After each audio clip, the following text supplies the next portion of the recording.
আসসালামু আলাইকুম, শুভ সকাল। সবাইকে স্বাগত জানাচ্ছি আমার দেশ লিড নিউজে।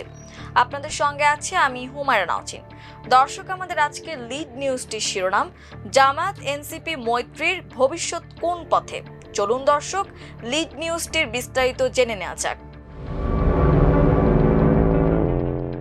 ত্রয়োদশ জাতীয় সংসদে ৬৮টি আসন নিয়ে ১১ দলীয় ঐক্যের মাধ্যমে বিরোধী দল হিসেবে নেতৃত্ব দিচ্ছে বাংলাদেশ জামায়াত ইসলামী। এ ঐক্যের অন্যতম শরিক জাতীয় নাগরিক পার্টি এনসিপি ৬টি আসন নিয়ে সংসদীয় রাজনীতিতে তৃতীয় বৃহৎ দল হিসেবে আত্মপ্রকাশ করে। নানা হিসাব নিকাশ করে নির্বাচনী ঐক্যে যুক্ত হওয়ার পর এখন রাজনৈতিক ঐক্যের অংশীদার দেশের অন্যতম পুরনো দল জামায়াত ইসলামী এবং ২৪শে জুলাই বিপ্লব পরবর্তী আত্মপ্রকাশ হওয়া তরুণদের দল এনসিপি। জোটবদ্ধ নির্বাচনের ধারাবাহিকতায় সংসদে এবং রাজপথে ঐক্যবদ্ধ রাজনৈতিক সম্পর্কে বেশ এগিয়ে চলেছে দল দুটি। তবে তাদের সে মৈত্রীর ভবিষ্যৎ কোথায় গিয়ে ঠেকবে সে বিষয়টি নিয়ে সংশ্লিষ্ট মহলে বেশ কৌতূহল রয়েছে। কারো কারো মতে জামায়াত এনসিপির বন্ধনে ফাটল ধরাতে ভেতর বাইরে নানা তৎপরতা চলছে। বিশেষ করে বিএনপির একটি মহল থেকে এনসিপিকে কাছে টানার চেষ্টা চলছে বলে গুঞ্জন রয়েছে। আবার অনেকের মতে ধীরে ধীরে দল দুটির ঐক্য আরো মজবুত ও স্থায়িত্বের রূপ নিতে যাচ্ছে। এনসিপি প্রধানকে বিরোধী দলীয় চিফ হুইপ পদ দেওয়া, সংরক্ষিত নারী আসনে একটি আসন বেশি প্রদান সহ তাদের নানাভাবে গুরুত্ব দেওয়ার মাধ্যমে তার প্রমাণ দিচ্ছে জামায়াত। যদিও বিষয়টি সংশ্লিষ্ট দলীয় ও রাজনৈতিক স্বার্থের হিসাব নিকাশের পাশাপাশি দেশীয় ও আন্তর্জাতিক বিভিন্ন মহলের তৎপরতার উপর অনেকটা নির্ভর করছে বলে মনে করছেন রাজনৈতিক বিশ্লেষকরা। কারণ ইতোমধ্যে সাবেক বিএনপি নেতা সহ বিভিন্ন প্ল্যাটফর্ম থেকে আলোচিত ব্যক্তিদের এনসিপিতে যোগদানের মধ্য দিয়ে এককভাবে শক্তিশালী হয়ে উঠছে দলটি। আরো অনেকের যোগদানের সম্ভাবনা রয়েছে। তাছাড়া আসন্ন স্থানীয় সরকার নির্বাচনে অংশগ্রহণ নিয়ে মাঠ পর্যায়ে জামায়াত এনসিপিতে জটিলতা দেখা দিতে পারে। জামায়াত এনসিপি মৈত্রীর ভবিষ্যৎ সম্পর্কে জানতে চাইলে বাংলাদেশ জামায়াত ইসলামীর সহকারী secretary general advocate Ehsanul Mahmud Zubair আমার দেশকে বলেন, এনসিপির সঙ্গে আমাদের জোটগত সম্পর্ক আগের চেয়ে আরো মজবুত হচ্ছে।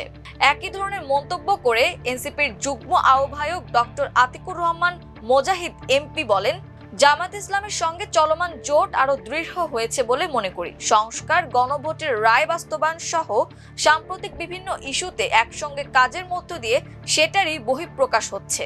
সূত্রমতে ত্রয়োদশ জাতীয় সংসদ নির্বাচন সামনে রেখে ৮টি দল নিয়ে ইস্যুভিত্তিক আন্দোলনের জোট গড়ে তোলে জামায়াত ইসলামী। এক পর্যায়ে নানা আলোচনা ও সমঝোতার মাধ্যমে গত বছরের ২৮ ডিসেম্বর আত্মপ্রকাশ হওয়া ১১ দলীয় নির্বাচনে ঐক্যে যুক্ত হয় এনসিপি। ১১ দলীয় ঐক্যের মাধ্যমে আসন সমঝোতা করে অন্য শরিকদের মতো নির্বাচনে অংশ নেয় এনসিপি। ১২ ফেব্রুয়ারি নির্বাচনে দলটির আহ্বায়ক নাহিদ ইসলাম সহ ৬টি আসনে জয়ী হন তারা। অন্যদিকে জামায়াতের ৬৮ জন, বাংলাদেশ খেলাফত মজলিস ২টি এবং খেলাফত মজলিস ১টি আসনে বিজয়ী হয়। পরে সংশ্লিষ্ট নেতাদের বৈঠকের সিদ্ধান্ত অনুযায়ী ১১ দলীয় নির্বাচনী ঐক্যকে রাজনৈতিক ঐক্য তথা ১১ দলীয় ঐক্যে রূপ পায়। এরই পরিপ্রেক্ষিতে জামায়াত ইসলামীর নেতৃত্বে ৭৭ জন সংসদ সদস্য নিয়ে সংসদের বিরোধী দল হিসেবে আত্মপ্রকাশ করে ১১ দলীয় ঐক্য। এতে বিরোধী দলীয় নেতা হন জামায়াত আমির ডাক্তার শফিকুর রহমান এবং চিফ হুইপ হন এনসিপি প্রধান নাহিদ ইসলাম। ইতোমধ্যে সংসদের চলমান প্রথম অধিবেশনে জামায়াত এনসিপির এমপিরা সমন্বিতভাবে বিরোধী দলের আসনে থেকে গুরুত্বপূর্ণ ভূমিকা পালন করছেন। পাশাপাশি জুলাই সনদ ও গণভোটের রায় বাস্তবায়নের দাবিতে গড়ে ওঠা ১১ দলীয় ঐক্যের আন্দোলনেও মাঠে সরব রয়েছে দল দুটি। তাছাড়া সমঝোতার ভিত্তিতেই সংরক্ষিত নারী আসনে আনুপাতিক হারে এনসিপির একজন প্রার্থীর সঙ্গে আরও একটি আসন ছেড়ে দিয়েছে জামায়াত। এতে দল দুটির মধ্যে জোটগত সম্পর্ক জোরদার ও স্থায়িত্ব বাড়ার পথ সৃষ্টি হয়েছে বলে সংশ্লিষ্টরা মনে করছেন। এ বিষয়ে জামায়াতের প্রশংসা করে সংরক্ষিত নারী আসনে মনোনয়নপ্রাপ্ত এনসিপির যুগ্ম সদস্য সচিব ডক্টর মাহমুদা আলম মিতু বলেছেন, আমাকে মনোনীত করে জামায়াতে ইসলামী তার রাজনৈতিক অঙ্গীকার ঠিক রেখেছে।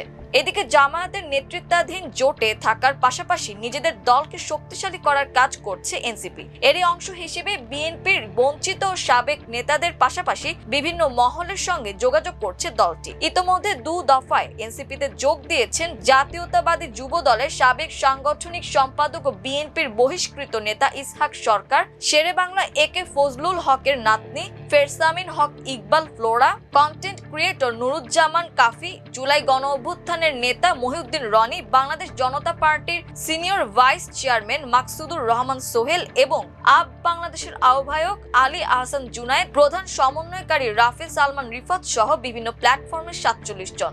এনসিপিতে বিভিন্ন মহলের যোগদান প্রসঙ্গে দলটির সিনিয়র যুগ্ম আহ্বায়ক আরিফুল ইসলাম আদিব গতকাল রোববার আমার দেশকে বলেন, যোগদানের ধারাবাহিকতা চলবে, বিভিন্ন মহলের সঙ্গে আরো যোগাযোগ চলছে। তবে এখন পর্যন্ত জামাত নেতৃত্বাধীন ১১ দলীয় ঐক্যের সঙ্গে স্বাভাবিক সম্পর্ক রয়েছে জানিয়ে তিনি বলেন, জোটের সঙ্গে আমাদের সম্পর্ক আগের মতোই আছে।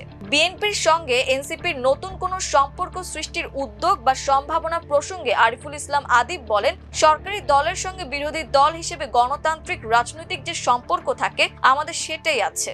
বিএনপির মহল থেকে এনসিপিকে কাছে টানার বিভিন্ন প্রস্তাবের গুঞ্জন থাকলেও সেটি সঠিক নয় বলে জানিয়েছেন এনসিপির যুগ্ম আহ্বায়ক ডক্টর আতিকুর রহমান মোজাহিদ এমপি। তিনি বলেন, বিষয়টি বিভিন্ন মিডিয়ায় প্রচার হলেও তার কোনো ভিত্তি আছে বলে জানি না। এদিকে আসন্ন স্থানীয় সরকার নির্বাচন নিয়ে জামায়াত এনসিপি জোটের মাঠ পর্যায়ে কিছুটা জটিলতা সৃষ্টির আশঙ্কা করা হচ্ছে। এই নির্বাচনের জন্য আলাদাভাবে প্রস্তুতি নিচ্ছে ১১ দলীয় ঐক্যের শরিকরা। ইতোমধ্যে ঢাকার ২টি সহ ৫ সিটি কর্পোরেশনে মেয়র প্রার্থী ঘোষণা করেছে এনসিপি। অন্য পদের জন্য তাদের প্রার্থীর তালিকা প্রস্তুত করা হচ্ছে বলে জানা গেছে। অন্যদিকে জামায়াতে ইসলামী চট্টগ্রাম সিটিতে মেয়র প্রার্থী ঘোষণা সহ প্রায় জায়গায় প্রস্তুতি নিচ্ছে বলে জানান দলটির সম্ভাব্য প্রার্থীরা। তবে এনসিপির পক্ষ থেকে ঢাকা সহ কয়েকটি মেয়র পদে জামায়াতের সঙ্গে সমঝোতার আগ্রহ দেখানো হচ্ছে বলে আভাস পাওয়া গেছে। এ বিষয়ে জামায়াতের সহকারী সেক্রেটারি জেনারেল ও ১১ দলীয় ঐক্যের সমন্বয়ক হামিদুর রহমান আজাদ বলেন, স্থানীয় নির্বাচন আলাদাভাবে করার প্রস্তুতি নিচ্ছে জামায়াত। এনসিপির সিনিয়র যুগ্ম আহ্বায়ক আরিফুল ইসলাম আদিব বলেন, আমরা এখন পর্যন্ত এককভাবে স্থানীয় নির্বাচনে অংশগ্রহণের জন্য প্রয়োজনীয় প্রস্তুতি নিচ্ছি। একই ধরনের মন্তব্য করে দলটির যুগ্ম আহ্বায়ক ডক্টর আতিকুর রহমান মোজাহিদ এমপি বলেন, স্থানীয় নির্বাচন করার জন্য এখন পর্যন্ত স্বতন্ত্র স্টাইলেই প্রস্তুতি নিচ্ছে সবাই। জামায়াত জোটের সঙ্গে এনসিপির সম্পর্কের ভবিষ্যৎ সম্পর্কে বিশিষ্ট রাজনৈতিক বিশ্লেষক অধ্যাপক দিলারাত চৌধুরী বলেন, এনসিপি যদি দেশে দীর্ঘমেয়াদের রাজনীতি করতে চায় তাহলে তাদের এমন কোনো দলের সঙ্গে যাওয়া উচিত নয় যারা জুলাই সনদকে অস্বীকার করে। এজন্য তারা জামায়াতের সঙ্গেই জোটবদ্ধ থাকবে বলে মনে হচ্ছে। জামায়াত এনসিপি সম্পর্ক ও ১১ দলীয় ঐক্যের বর্তমান অবস্থা সম্পর্কে অন্যতম শরিক বাংলাদেশ খেলাফত মজলিসের মহাসচিব মাওলানা জালালউদ্দিন আহমদ বলেন, আমাদের সবার সম্পর্ক খুব ভালো আছে। সবাই নিজ নিজ দল শক্তিশালী করার চেষ্টা করলেও তাতে ১১ দলীয় ঐক্যে কোনো প্রভাব পড়বে না।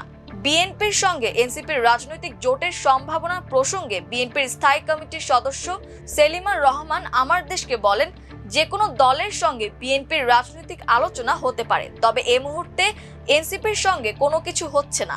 দলটির যুগ্ম মহাসচিব এমরান সালেহ প্রিন্স আমার দেশকে বলেন, আগামী দিনে যে কোনো রাজনৈতিক দলের সঙ্গে দেশের বৃহত্তর স্বার্থে সংলাপ হতে পারে। এনসিপির সঙ্গে জোট হবে কিনা সেটা আমার জানা নেই।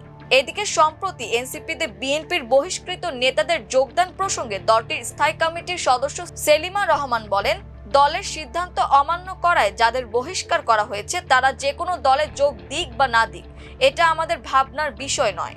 একই ধরনের মন্তব্য করে এমরান সালেহ প্রিন্স বলেন, দলের সিদ্ধান্ত অমান্য করে যারা নির্বাচন করেছেন তাদের বিষয়ে বিএনপির কোনো মতামত নেই।